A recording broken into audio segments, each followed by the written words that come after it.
Hello friends, welcome to my channel. 2000 denomination notes withdraw हो रहे हैं। तो इसका ये मतलब नहीं है कि ये नोट ही बंद हो गए हैं। तो इसी के लिए आज का वीडियो है कि मैं एक तो आपको क्विकली वो सर्कुलर से गो थ्रू करवाऊंगी, जो कि इंपॉर्टेंट पॉइंट्स है वो आप नोट कर सकते हैं। एंड उसके बाद हम एफएक्यूज देखेंगे कि एफएक्यूज क्या है, कौन कौन से अगर प्रॉब्लम्स आती हैं ये इम्प्लीमेंट करने में, 2000 डिनोमिनेशन विड्रॉल को इम्प्लीमेंट करवाने में क्या प्रॉब्लम आएगी, तो उसका क्या सॉल्यूशन रहेगा। Everything is captured in FAQs.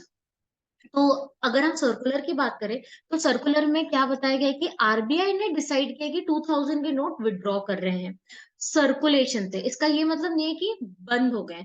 तो ये किस पॉलिसी के तहत उनने ये डिसीजन लिया है? तो क्लीन नोट पॉलिसी के तहत उनने डिसीजन लिया है कि 2000 के जो डिनोमिनेशन के नोट्स हैं वो विड्रॉ कर रहे हैं फ्रॉम सर्कुलेशन। बट वो लीगल टेंडर रहेगा, मतलब आज के दिन आप जाके कुछ खरीदना चाहें 2000 नोट के अगेंस्ट में तो आप खरीद सकते हैं। जब 2016 में डीमोनेटाइजेशन आया था, उस टाइम हम नेक्स्ट डे से ही उन नोट्स में डील कर नहीं सकते थे। वो था कि नोटबंदी, उसको बंद कर दिया था। बट इसको बंद नहीं, इसको विड्रॉ कर रहे हैं। तो आप समझे बंद और विड्रॉल में क्या अंतर है।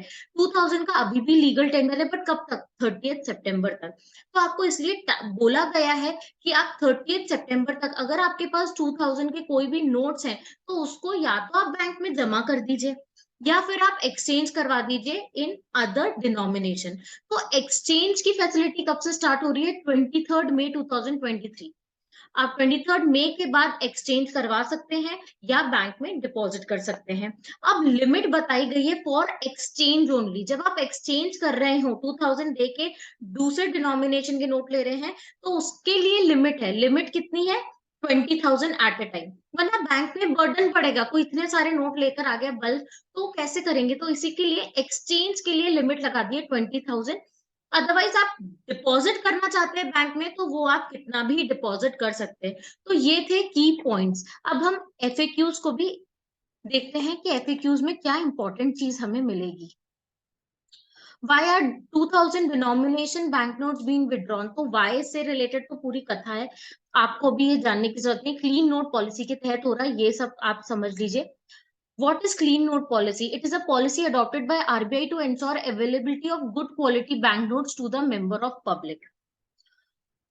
क्लीन नोट पॉलिसी में वो अच्छी क्वालिटी के पब्लिक को इशू करवाना चाहती है नोट। और ये जो 2000 के नोट है अब वो बनना भी बंद हो गए हैं, तो जो सर्कुलेशन में उसी को वो विड्रॉ कर रहे हैं। Does the legal tender status of 2000 banknotes remain? Yes, 2000 banknote will continue to maintain its legal tender status. Can 2000 banknotes be used for normal transaction? Yes, member of public can continue to use 2000 banknotes for their transaction and also receive them in payment. आप कुछ खरीद भी सकते हो और आप पैसे ले भी सकते हो। However, they are encouraged to deposit and or exchange these banknote on or before September 30, 2023। तो आपको encourage करा जा रहा है कि September 30 तक आप ये सारे काम कर लीजिए। तो लीगल टेंडर तो है, पर 30 सितंबर तक, उसके बाद सेपरेट गाइडलाइंस भी आएंगी। What should the public do with 2000 denomination banknotes held by them? So either they can deposit in the bank or exchange of 2000 banknote held by them. The facility for deposit into account and exchange for 2000 banknote will be available at all banks until September 30।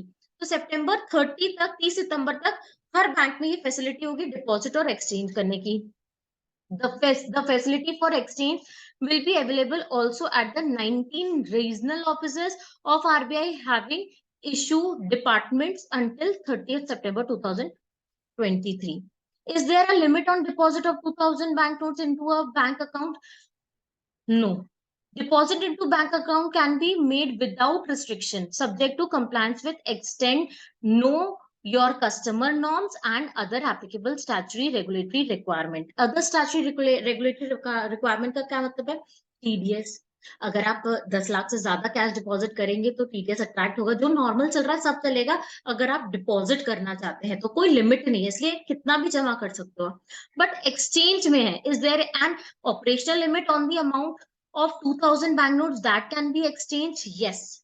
Member of the public can exchange 2000 banknotes up to a limit of 20,000 at a time. At a time की limit है ये 20,000, ऐसा नहीं कि 30 सितंबर के बीच में बस 20,000 तक ही आप एक्सचेंज कर सकते हो, हमारे बाकी के पैसे डूब गए। नो, एट ए टाइम जब आप बैंक के पास जाएंगे फॉर एक्सचेंज तो आपको सिर्फ 20,000 तक, मतलब 10 नोट जो है वो ही एक्सचेंज होंगे।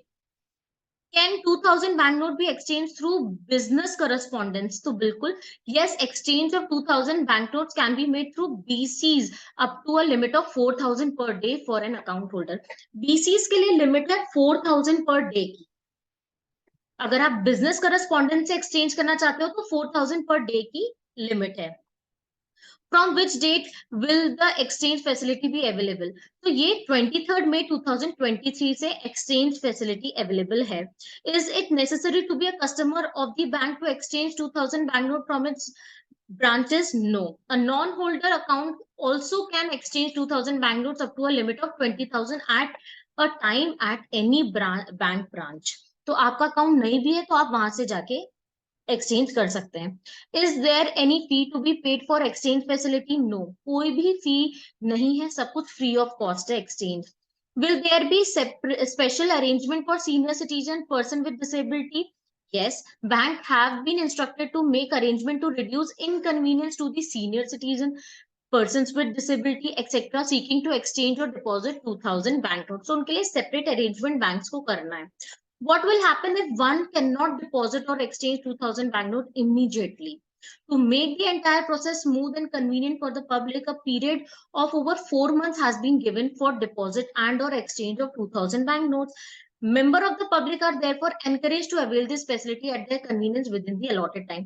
तो आपको जब 4 महीने का टाइम दिया जा रहा है उसके बाद भी आप नहीं जमा कर पा रहे हो तो उसके लिए सेपरेट गाइडलाइंस आएंगी। बट अभी तो ये माने कि एनकरेज तो एक अच्छा वर्ड है, बट आपको 30 सितंबर तक करना है। What will happen if a bank refuse to exchange or accept deposit of 2000 banknotes? ये इंपॉर्टेंट है। For redressal of grievance in case of deficiency of service the complainant aggrieved customer may first approach the concern bank. पहले तो आप सबसे पहले concern bank के पास जाके बात करो, भाई क्यों नहीं एक्सचेंज कर रहे हो। If the bank does not respond with in a period of 30 days after lodging of the complain launch कर दी, 30 दिन के अंदर अंदर भी बैंक ने कुछ नहीं करा, या आप सेटिस्फाइड नहीं हो उसके रिस्पॉन्स से, या जो भी रेजोल्यूशन बैंक ने दिया उससे आप सेटिस्फाइड नहीं हो, तो आप जिन कंप्लेनेंट के पास अधिकार है कि वो इंटीग्रेटेड ओम्बड्समैन स्कीम, ओम्बड्समैन के पास जाके आप कंप्लेन लॉन्च कर सकते हो, उसमें आपको तुरंत आपका सॉल्यूशन होगा। तो these are the FAQs regarding 2000 denomination bank notes. तो अब आपको समझ आ गया होगा कि वो अभी भी लीगल टेंडर है। जो एक्सचेंज अगर आप करवा रहे हो तो उसके लिए लिमिटेड 20,000, बट वो भी एट ए टाइम। डिपॉजिट की कोई लिमिट नहीं है, और स्टैट्यूटरी जो एप्लीकेशन है वो सब होंगी, टीडीएस डिडक्ट होगा अगर वो लिमिट के ऊपर है, या केवाईसी चाहिए, सब कुछ नॉर्मली होगा। बीसी से अगर आप एक्सचेंज करो बिजनेस करस्पॉन्डेंस तो उसके लिए 4,000 पर डे की लिमिट है। घबराने की जरूरत नहीं है, लीगल टेंडर है, अभी भी आप खरीदी बेची सब कर सकते हो 2000 के नोट से, पर 30 सितंबर तक का टाइम है। तो होप आपको ये सर्कुलर क्विकली समझ आया होगा, एफएक्यूज अच्छे से समझ आए होंगे, कुछ जो पॉइंट्स सर्कुलर में भी नहीं है वो एफएक्यूज में आपको मिल गए हैं। तो प्लीज मेरे वीडियो को लाइक करें, मेरे चैनल को सब्सक्राइब करें। Thank you.